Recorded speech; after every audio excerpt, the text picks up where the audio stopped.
So ayun mga kapaps, meron ba kayo nitong 5 peso? Hard to find po na 5 peso. 2006, 2007, tsaka 2008.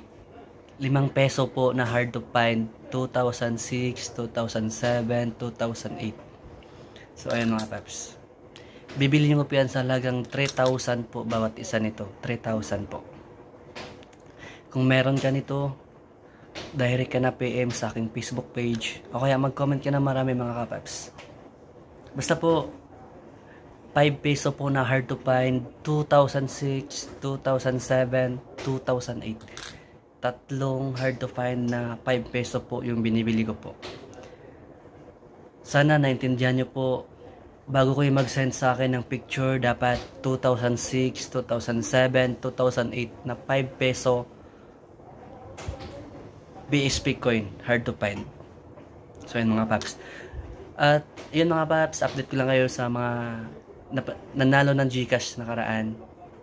Ito po yun sila mga kapaps. 5 tao po. 5 tao po yung nanalo ng GCash mga kapaps.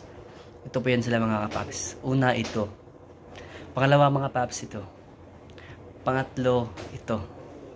Pang-apat naman ito. At yung pang-5 mga kapaps ito. Sa mga nanalo po, good luck. Congrats sa inyo. Sa mga hindi napili, sa mga hindi ko napili mga kapaps, sana patuloy niyo akong suportahan. Baka malay mo sa susunod ikaw na po yung mapili mga kapaps. Ikaw na rin yung mabigyan ng GCash na 500 mga kapaps. At patuloy niyo lang akong suportahan mga kapaps. At huwag niyo kalimutan mag-like, share, and follow sa aking Facebook page. At yun lang mga kapaps. Good luck sa susunod na manalo mga kapaps.